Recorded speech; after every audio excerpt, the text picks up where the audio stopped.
welcome back to Morning, your mid-morning media measurement wake-up call, where we talk all things marketing science and market mix modeling. I'm Will Marks, Head of Marketing Science at Mutinex. And if that's not enough M's for you, I've got one more, multicollinearity. So firstly, thank you to everyone who took part in our poll last week. I was a bit surprised that this was the winning topic, but I'm very glad that it is, as it's such an important concept and something that shouldn't just be held in the realms of marketing analysts and data science, but something that should be top of mind for all marketers.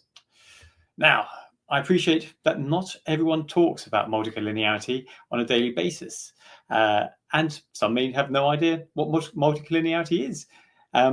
So as well as being a bit of a mouthful, and I'm going to stumble over it a couple of times in this session, I'm going to do my best to convince you that you should care about multicollinearity and how you can take action to combat what is a bit of a thorn in the side of measurement. After all, we're not measuring for measurement's sake. We measure so that media can be held accountable for the impact that it has on the business. And we're also doing it to make sure that we can improve that impact in the future. So ensuring that we're getting the best measurement of media possible is a job everyone should be taking part in to make sure that they can improve their operations and drive greater growth for their business in the future. So please stay with me as we discuss what it is, why it matters, and how marketers have as much power as data scientists to combat this. I'm now going to call up Nate Tomasetti, a staff data scientist from here at Mutinex, to get us into the detail. Welcome, Nate. Before we get into the nitty-gritty, I'd love just to hear a bit about you and your role at Mutinex. Yeah, hi Will. So I work in the R&D space on our models. So my role is to keep improving the way our MMM model learns from data and to make sure it delivers the best possible results to our customers. I absolutely love it. And now we're going to get into the question. Firstly, what is multicollinearity?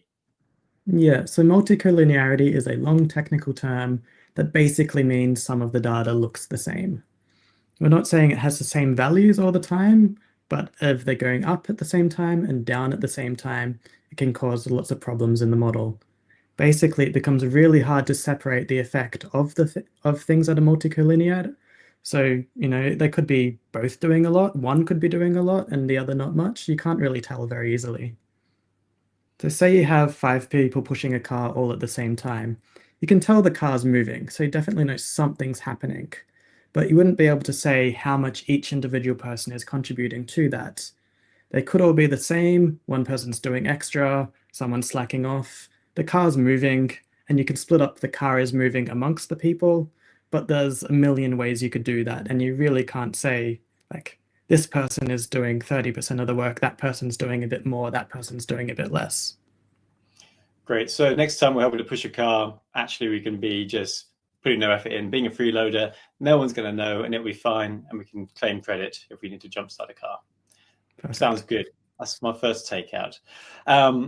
So let's talk about market mix models. Now, modern market mix models rely on Bayesian approaches. Can you talk us through this at a nice, simple level, just to help me understand, and how Bayesian models can help overcome the trickiness of multicollinearity?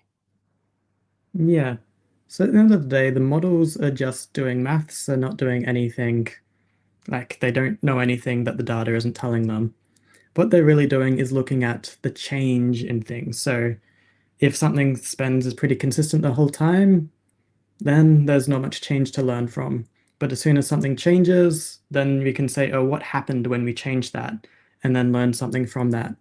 Bayesian models really help us because we can sort of calibrate our results to what's plausible. And we do this through the prior distribution, which says like, it's pretty unlikely for one person to do all of the work on the car.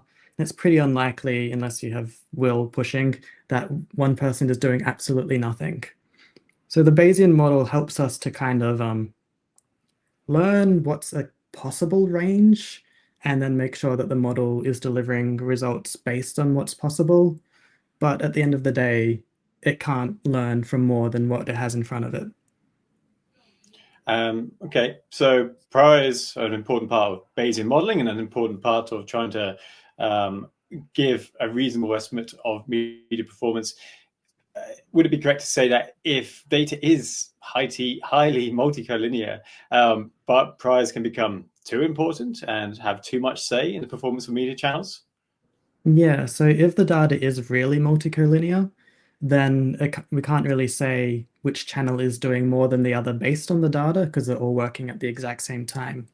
When that happens, really the prior distribution is what's going to be telling you which channel is doing better, and the model is going to be learning more from the prior and less from the data. So it becomes really important to make sure our prior isn't biased towards one channel or another. Excuse me. If we say out of home is never going to be doing much work and TV is always going to be great, then the model can't learn from the data and it's just going to repeat that right back to you. So we want to make sure that our priors aren't introducing any kind of bias and our results aren't coming just from the prior. But then how do we do that? How do we make sure that our priors aren't going to be biased? They're going to be well informed by data and not informed by gut feeling. Yeah, so we don't want to be setting a prior based on an individual customer's results and say, TV is great for here, but it might not be elsewhere. We have quite a lot of data from quite a lot of marketing results at this point, and we know what the plausible range of marketing results is. So we can make sure our priors are set based on these values that we've learnt from quite a lot of data and that they're not just set to something that looks good for a given model result. Okay, so that approach helps by the sounds of things, but as you said, models are math. They're not magic. They can't break apart data that just has no variation in it. So what else can we do here? Yeah, the only real way to break apart multicollinearity is to get rid of multicollinearity. And we can do this by adding more variation, not just in the amounts that we're spending on each channel, but the timing. If two channels usually work in concert and they're both going together, they're going up together, they're going down together, just offsetting one of them by a couple of weeks can really break up that effect and help us learn what's happening when there'll be a time when only one of them is being spent, and there'll be a time at the end when the other one is being spent. And now suddenly we can tell, oh, they're doing this together, but also their separate effects we can tease out. So it's a bit like me just suddenly stepping away from the car, and the car just keeps going at the same pace, and everyone's suddenly saying, "It turns out you were doing nothing." Ultimately, Yeah, exactly. So if each person on the car took a moment away from pushing the car, you could be able to tell like what that person was contributing if it's nothing has changed while Will wasn't doing very much work. But if suddenly it stops, then maybe Will was actually doing all of it. maybe I'll be surprised, but you never know. Okay, amazing. Thanks so much, Nate. I'm going to switch you off now, but thank you so much for joining. Can't wait to chat to you soon. Okay, so one thing that's clear is that variety is the spice of life for models. And this is where marketers need to step in and offer support. Where channels are activated in parallel and where media plans are copy-pasted quarter after quarter, measurement is going to struggle. So to get you started on this quest to try and tame multicollinearity, I've got two simple steps for you. Firstly, you've got to seek out multicollinearity. I don't know why I find it such a mouthful. Multicollinearity is hiding in plain sight, and it is very easy to identify through some simple analysis. So if you're a Mutinex customer, talk to your marketing science partner to run this analysis and highlight areas that would benefit from increasing the amount of variation in your activity. And this should be part of your ongoing approach to exploration, injecting change into media plans to continually explore the media space and find those new gold nuggets of insight.